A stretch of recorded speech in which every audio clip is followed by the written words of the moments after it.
بسم اللہ الرحمن الرحیم۔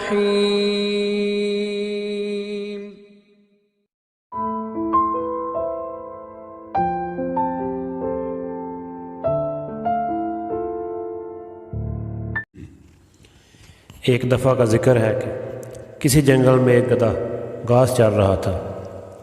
اچانک اس نے ایک بھیڑیا اپنی طرف آتے ہوئے دیکھا۔ گدھے کی سٹی گم ہو گئی کہ اب خیر نہیں، مفت میں ہی مارے جائیں گے۔ گدھے نے سوچا اب کیا کیا جائے۔ اس کو لگا کہ اس کے اعضاء کام کرنا چھوڑ گئے ہیں، لیکن عقل کام کر رہی تھی۔ اچانک اس کو ایک تدبیر سوچی۔ وہ اچانک لنگڑانے لگا۔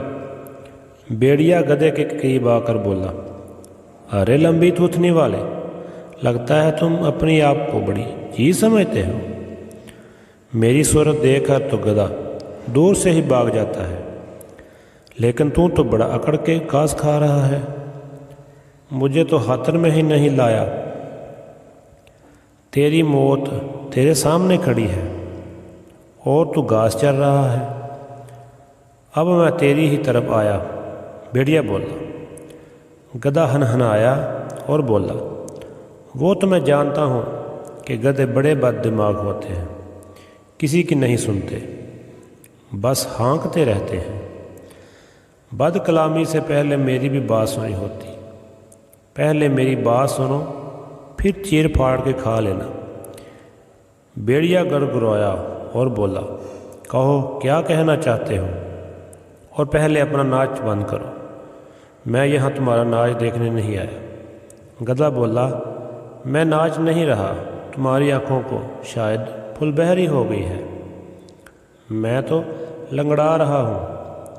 مجھے تو جنگل میں ایک کانٹا چبھ گیا تھا، اگر تم مجھے ایسے کھاؤ گے تو کانٹا تمہارے حلق میں چبھ جائے گا، اور تمہارے لیے بہتر یہی ہے کہ یہ کانٹا نکال کر میرے گوشت کی ضیافت اڑاؤ۔ گدھے کی بات بھیڑیے کے سمجھ میں آ گئی اور بولا، یہ کانٹا کیسے نکلے گا؟ گدھے نے کہا، میرے پچھلے پاؤں کی طرف آ کر دیکھو اور کانٹا نکال لو۔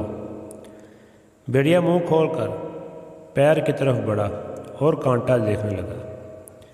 گدھے نے بھیڑیے کو بے خبر پایا تو چپکے سے ایک دولتی اس کے جبڑوں پر دے ماری کہ بھیڑیے کے جبڑے سمیت سارے دانت نکل کر باہر جا پڑے، اور بھیڑیا روئی کے گالوں کی طرح دور جا گرا۔